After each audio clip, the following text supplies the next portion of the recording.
Ani nagaa kooti obboloonni haaraa gara chaanaalii kootii dhuftan like subscribe gochuudhaan maatii koo ta'a viidiyoo isin darbummoo yoo jaallattan share gochuudhaan hiriyoota keessaniin gaa gooftaan haa kabajamu bagamoo yaadannoo du'aa ka'uu gooftaa keenya Yesuus Kiristoos kan bara 2021 akka lakkoofsa Itoophiyaatti immoo 2013 isin ga'ee isiniin jedha gooftaan keenya guyyaa kana kan nuuf laate haa kabajamu Kiristoos Yesuus du'ee du'a moo'ee ka'ee nu hundumaatiif jireenya laate osoo jireenya hin qabnu ture Kiristoos hin duune ta'e Kiristoos ulfina isaa dhiisee ulfina waaqummaa isaa isa abbaadhaan isa qixxeessu dhiisee gadi of deebisee bifa namummaa uffatu utuu hin taane nama ta'e Kiristoos nama ta'eetu gara biyya lafaa kanaa dhufe foon uffateetu nama ta'e gara biyya lafaa kanaa dhufe sababni Kiristoos gara biyya lafaa kanaa foon uffatee osoo waaqa ta'ee jiru dhufe immoo qaanii masqalii irratti akka cubbamaa tokkotti fannifamee du'ee awwaalameef immoo nuyi jireenya kennuuf nuyi kan jireenyatti jiraanne kan jireenya arganne karaa Kiristoos Yesuusiiti nama hundumaaf immoo Kiristoos kan du'e kan fannifame kan awwaalame nama hundumaati kiristaanota qofaaf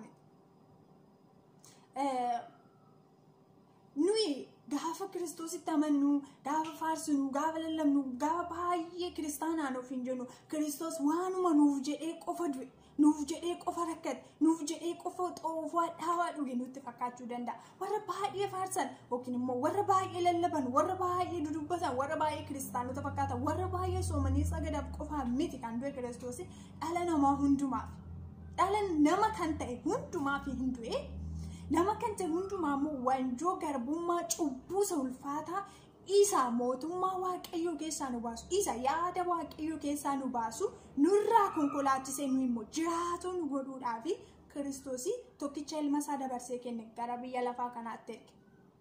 Kanaaf namni Kiristoos fayyisaa lubbuu isaatii godhee amane hundumtiyyuu mootummaa waaqayyoo ishee rakkinni dhiphinni yaaddoon siqiqiin keessa hin jirre keessaati qooda qaba kun immoo Kiristoos Yesuusitti amanuuti.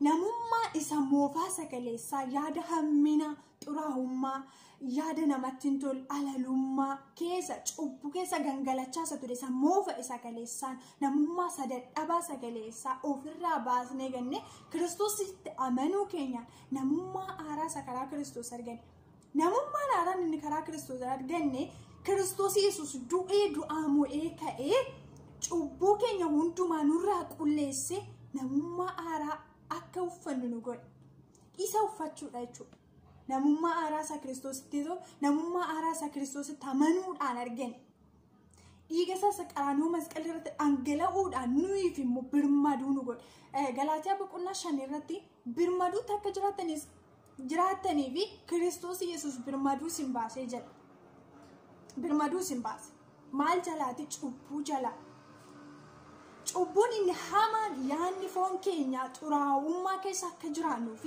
Kiristoos keessaa baanee yaada biyya lafaatti hidhamnee akka jiraannuuf nu dhossee ture karaa Kiristoos Yesuusiitiin immoo nurraatii ka'e golgaan cubbuu nurraa darsa'e Kiristoos anaaf siif jedhee cinqarsuu guddaa arge qaraanoo masqalii irratti tokkicha ilma isaa kennee du'uu qofa miti immoo osoo du'ee achiin hafe ta'eeti nu jireenya kana hin qabnu ture garuu du'ee awwaala qullaatti hambisee du'aa ka'uu isaatitu nuuf jireenya ta'e kanaaf Kiristoositti amanuutiin namni hundumtuyyuu mootummaa waaqayyoo isa kaadhimaaf jireenya kiristaanonni jireenyi isaan kaadhimamaniif Yesuusitti amanuuni Yesuusii wajjin jiraachuuni Yesuusitti qabamanii adeemuuni jireenya isa biyya lafaa kanarratti jiraatan qofa miti namni hundumtuu jiraachuu danda'a nyaata dhugaa fooniif lubbuun isaa wal keessatti eegamee hin jiraata namni eega nama ta'ee uumameeti hin jiraatan deddeebi'aa akkuma namaatti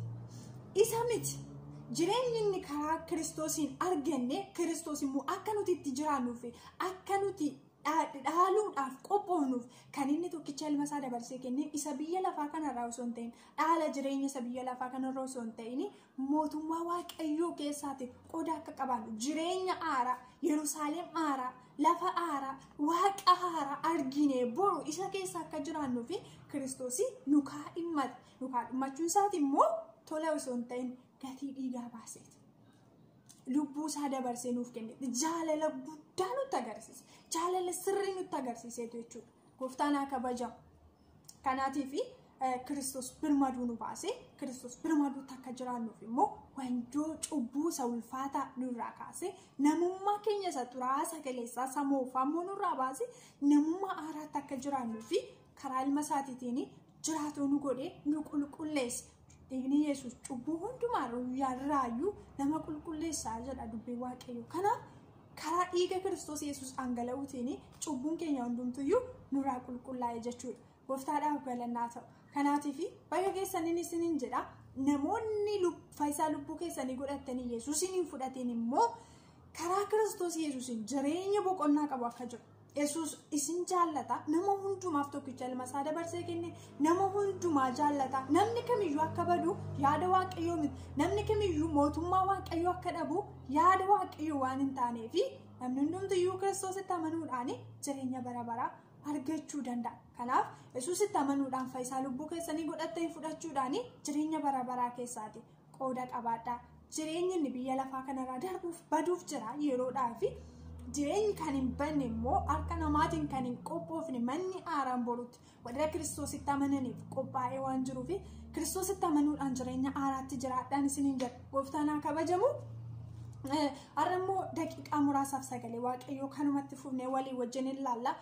Kiristoos egaa biyya lafaa kanatti dabarsee tokkicha ilma isaa kennee dhiiga isaa qaraanioo masqalii irratti dhangalaasee du'ee du'aa mo'ee ka'e immooti dhaaltuu mootummaa Waaqayyoof egaa ta'uudhaaf akka taanuuf nu kaadhimmate immoo nu irraa maal barbaada? Inni dabarsee tokkicha ilma isaa nuuf kenneera, nuuf du'eera, nuuf fannifameera, nuuf waraanameera. Inni hoo maal nurraa barbaada? Nuti hoo mootummaa Waaqayyootti galuudhaaf maal ta'uu qabna? Maaltu nurraa barbaadama? Jireenya akkamii jiraachuu qabna kan jedhu yaaduu qabna.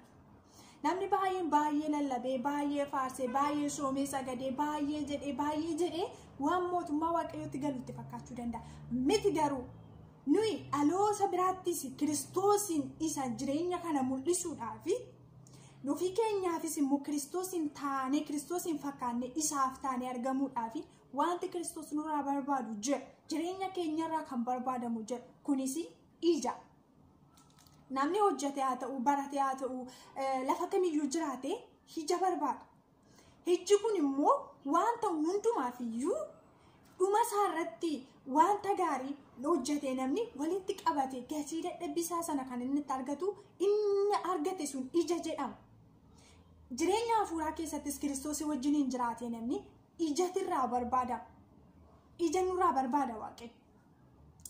Baay'ee waan faarfannaa baay'ee baasnee albeemii meeqa maxxansnee waan meeqa goonee baay'ee lallabnee nama baay'eetti waa'ee Kiristoos dubbannee inni kun ija hojii hafuuraa jechuu hin dandeenye. Iji hojii hafuuraa jireenya keenya. Dhaloonni Kiristoosiin hin beekne kan nurraa Kiristoosiin eenyummaa Kiristoos nu keessaati argu hojii keenyaati. Jireenya keenyaati. Jireenya keenya Kiristoosiin fakkaatu yoo ta'e, jireenya keenya Kiristoosiin hin ibsu yoo ta'e, iji hojii hafuuraa nu keessa hin jiru. Galaatiyaa boqonnaa 5 lakkoofsa 19 irraa kaastanii yoo dubbifattanii ija hojii waa lama lafa kaa'ee jira. Waa lama lafa kaa'ee jira. Ija hojii foonii fi ija hojii hafuuraa. Galaatiyaa kutaa macaafa kana keessatti waa'ee ijaati. Waa'ee ijaati baay'inaan kan argamu. Kun guutummaa dhumsaatti cuunfine yoo ilaallu ija. Ija gaafa Kiristoos nama ijoollee isaarraa ija barbaadu kiristaanummaan ija ta'uusaa kiristaanummaan jireenyi keenya immoo iji kan nurraa argamu immoo hojii keenya jireenya keenya Kiristoosiin hin fakkaatu yoo ta'e tajaajilli keenya Kiristoosiin hin ibsu yoo ta'e faarfannaan keenya Kiristoosiin hin ibsu yoo ta'e iji hojii hafuuraa nurra hin jiru. Dhaloonni biraa immoo Kiristoosiin nurraa argachuu hin danda'an. Hojiin keenya immoo inni nuti faarfannu inni lallabnu inni nuti goonu hundumtiyyuu gatii hin qabu. Iji nurra hin jiru yoo ta'e jireenyi keenya kiristaanummaa keenya mul'isne yoo ta'e iji hojii hafuuraa nurra hin jiru. Ija hojii fooniitu nurraa calaqqisa malee jechuudha. Iji hojii foonii mul'ataadha jedha. Lakkoofsa 19 irratti iji hojii foonii mul'ataadha. Innis halalummaa, xuraa'ummaa, halbaadhummaa, ofittummaa kan hundumayyuu lafa kaa'ee jira. Machii, maqaa nama balleessuu, jibba, nagaa namarraa nagaa dhoowwuu, nagaa balleessuu kun ija hojii foonii ija hafuuraa garuu gadi sittee yoo dubbattanii ija hojii foon hafuuraa garuu nagaa jaalala tokkummaa waan Kiristoos irraa baranne jechuudha. Guutummaadhumatti wanta Kiristoos irraati baranne. Yesuus nama hundumaaf nagaa kenne, Yesuus nama hundumaatti jaalala agarsiisa. Nuyis immoo isa Kiristoos irraa baranne kana nagaa jaalala tokkummaa nama hundumaatiif yaada gaarii qabaachuu qajeelummaa qabaachuun ija hojii hafuuraa isa Kiristoos irraa baranne. Gooftaan haa kabajamu. Kanaaf nuyi kiristaanummaa keenyaan ija hojii hafuuraa isa Kiristoosiin gammachiisu mul'isnee borummoo dhaaltu mootummaa Waaqayyoo ta'uuf isa kaadhimamne bira ga'uudhaaf